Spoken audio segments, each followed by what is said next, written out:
अमृतसर से 25 बाघा बॉर्डर है, 25 किलोमीटर मेरा देखा हुआ है पाकिस्तान की हद।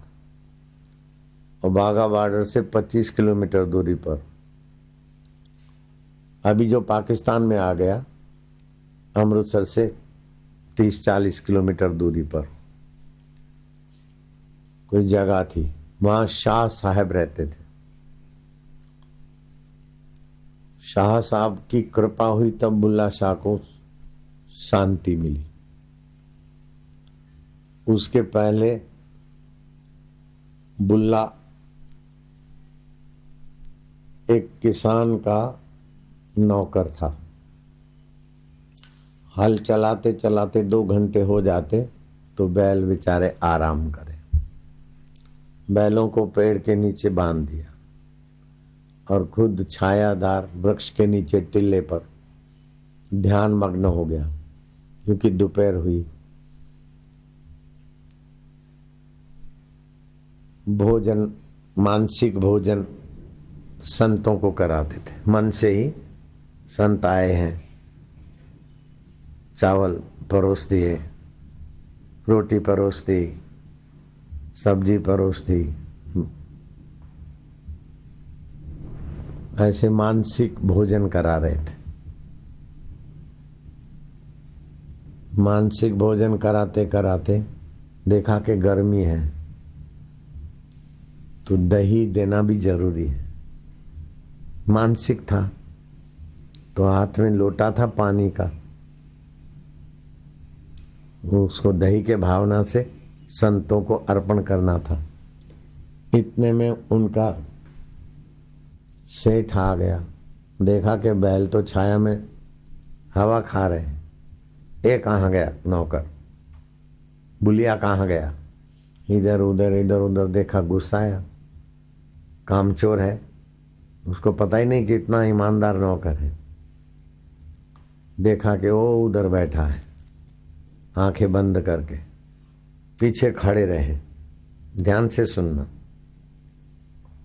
हाथ में लोटा है, जोर से लात मारी कि क्या ढोंग है। तो लोटा था तो पानी का, लेकिन जब ढुला तो दही बन गया। जमींदार चकराया, अरे बुलिया ये क्या है? बोले महाराज, मैं संतों को पंगत करा रहा था, गर्मी थी तो मैं उनको दही अर्पण करना चाहता था मन से। तो ये लोटा भरा हुआ उठाया और ये दही है, आप लो। इतने में आपकी लात लगी तो दही बन गया। जमींदार बोला, मुझे तुम माफ करो, मैं तुमको नौकर मानता था, लेकिन तुम संतों की मानसिक पूजा से इतने मान हुए हो कि पानी दही बन जाता है। वो जमींदार उनका सेवक हुआ। ध्यान से वापस मानसिक पूजा करता, ईश्वर को पाने के लिए उपाय खोजता। जो जैसा उपाय बताए वो ऐसा साधन करता, जैसा उपाय बताए ऐसा ग्रंथ ले आता।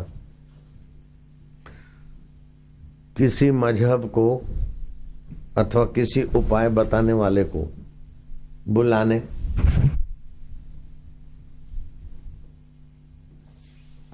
अनसुना नहीं किया, अनदेखी नहीं की। 40 साल बीत गए। हृदय में तूफान लगा कि जो जो बताते थे वो करता था मैं, लेकिन अभी तक आत्म शांति नहीं मिलती। परमात्मा का दर्शन, अल्लाह का दर्शन, ये वो सब का फल ही है आत्म शांति, जो संतोष, तृप्ति। गुरु रहमत करे तो ऐसे भी तृप्ति हो जाती है आज्ञाकारियों को। 40 साल की मेहनत के बाद भी वो तृप्ति, संतुष्टि अच्छा सा लगे, वहां बयान नहीं होता। देवता आकर भी वरदान देगा, चीज वस्तु मिलेगी, उससे भी संतुष्टि, तृप्ति तो चाहिए। तो पहुंचे हुए फकीर तो ऐसे ही तृप्त कर देते हैं आज्ञाकारियों को, अधिकारियों को। तो पहुंचे हुए संत नहीं मिले तब तक 40 साल तक इतना ज्ञान, इतने नियम, इतने व्रत, इतना कुछ करके बोझिला हो गया था, टेंशन में आ गया था, वो सीधा सो भी नहीं सकता था, दिमाग टेढ़ा हो गया था किताबों के ज्ञान से। जब इनायत शाह तुम्हारे अमृतसर से बाघा बॉर्डर 25 किलोमीटर हम जाके आए थे, तुम भी थे, वहां से 15-20 किलोमीटर दूरी गांव में रहते थे इनायत शाह, ब्रह्मज्ञानी संत। उनके चरणों में गए और उन्होंने तो बस स्पर्श, वाइब्रेशन, संकल्प, बुल्ला को जो शांति मिली, जो आनंद मिला, वो 40 साल की पुस्तकों से, उनसे, इससे भी नहीं मिला था वो आनंद। अवगुण चित्तानाधारो, ये करने से भी नहीं मिला था जो गुरु की रहमत से, वाइब्रेशन से बुल्ला को मिला। घर आए, सारे किताबें फेंक दी दरिया में और खुलेआम कहने लगे,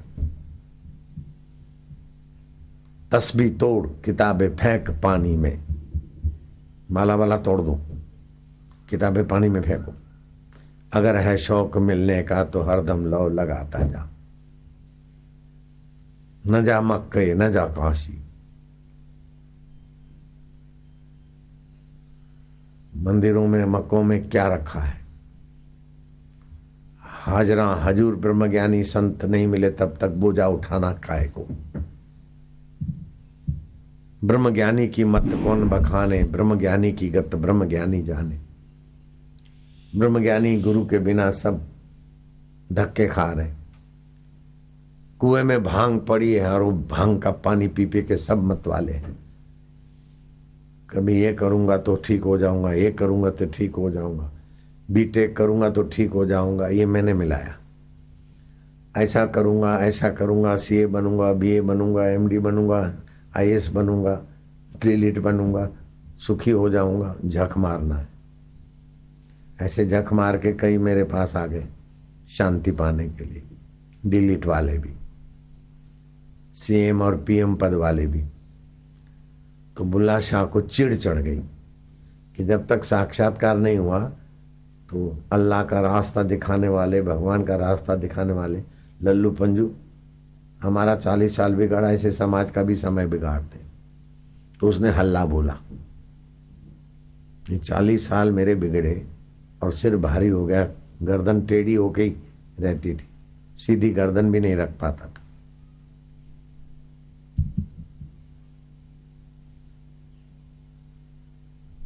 टेंशन में गर्दन टेढ़ी की आदत पड़ जाती, अब सीधी हो गई, शुक्र है।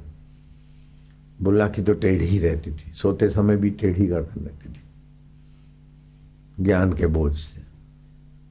तो आदमी जब थकता है ना, एकदम झुझलाता है, तो क्रांति आ जाती, छोड़ो मुझे अपने ढंग से रहने दो।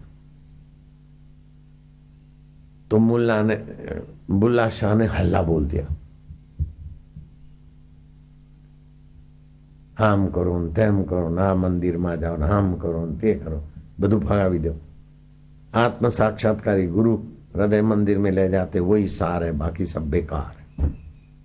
तो जिनका धंधा गुजारा चलता था, वो मठ मंदिर वाले बुल्ला शाह के खिलाफ उन्होंने मुहिम चलाई। बुल्ला शाह को अल्लाह का रास्ते का बगावतखोर आदमी है, उसको सजा मिलनी चाहिए। बुल्ला ने कहा, किस बात की सजा?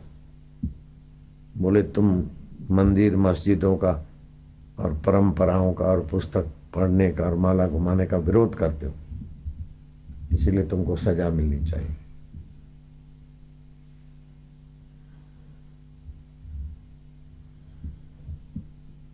लोगों को गलत रास्ते लगाते हो। बोले, लोगों को जो गलत रास्ते लगाता है उसको सजा मिलनी चाहिए, इस बात पे मैं सहमत हूं। लोगों को जो गलत रास्ते लगाता है उसको सजा मिलनी चाहिए, इस बात पे मैं सहमत हूं। मैं सजा स्वीकार करूंगा। लेकिन जो लोगों को, मैंने तो खाली लोगों को अपने मन की बात बताई, अनुभव। जो 10-10 साल लोगों को गलत रास्ते चलाते और बदले में कुछ नहीं मिलता, उनको कितनी सजा, मेरे को कितनी सजा दोगे? बोले 10 शलाकाएं तपी हुई तो मैं मारी जाएगी जल्लाद के द्वारा। 10 शलाकाएं तुमको दंड दिया जाएगा। बोले जो 10-10 साल तक आत्मज्ञान है नहीं, साक्षात्कार है नहीं, अनुभव किया नहीं और दूसरों को रास्ता बताते, और 10-10 साल करके रास्ता बताया जिन्होंने, और 40 साल मेरे बीत गए, तो उनको वो भी तो लोगों को मिसगाइड करते ना, तो उनको सजा कितनी होनी चाहिए? बोले उनको 20-20 सलाखें लगनी चाहिए। तो बोले तुम सजा देने वाले अपने को 20-20 सलाखें लगवाओ। तुम ही मुल्ला मौलवियों ने, पंडों ने मेरे को रास्ता दिखाया था, ये करो ये करो ये करो ये करो। तुमको तो अनुभव नहीं हुआ, तुम्हें तो शांति मिली नहीं, तुम्हारे हाथ में या तुम्हारी दृष्टि में वो आभा नहीं जो ब्रह्म ज्ञानियों में होती। ये कैसा है जादू उनका, ऐसे तो तुम्हारे में है नहीं बल। तो मेरे 40 साल तुमने बिगाड़े, तुम्हें 20-20 सलाका लगे, फिर मेरे को 10 सलाका लगाने को सोचो। सारे चुप हो गए। भगवान का रास्ता दिखाने पर लंबी कथा। मेरे को भी ऐसे बहुत, अपने आप में वो अच्छे संत थे, लेकिन उनको पता नहीं था।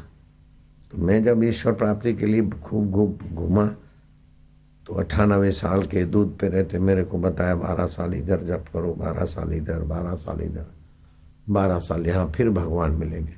तो मैं तो तुरंत वहां से चल दिया। जब लीलाशाह प्रभु जी के पास गया तो काम बन गया। तब फिर हम घूमते घामते अपनी और अदा में गए, तो उस साधु ने मुझे पहचाना नहीं कि ये लड़का मेरे पास आया था। वो मेरा आदर करने लगे और बोले आप तो आशाराम महाराज, आप हमें बहुत मदद कर सकते हो। और उसका कोर्स मिलता तो 48 साल तो अभी मैं मर ही जाता। तो कभी कभी जिनको पता नहीं वो साधना का कोर्स बताने लग जाते। जिनको रब मिला नहीं, ईश्वर मिला नहीं, तुम ये करो तुम ये करो तुम ये करो, कर करके मरो क्या।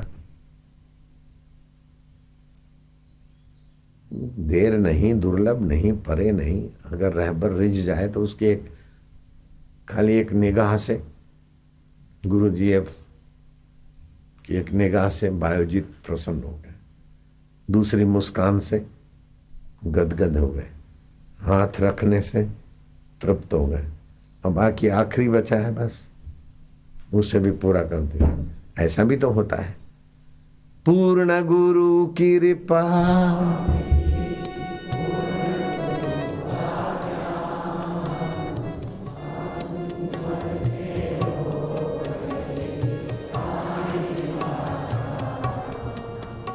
जागृत स्वप्न आनंद लेते आते, ब्रह्मानंद मस्ती मेरे, ब्रह्मानंद मस्ती दे गृहस्थ साधु का रूप दे।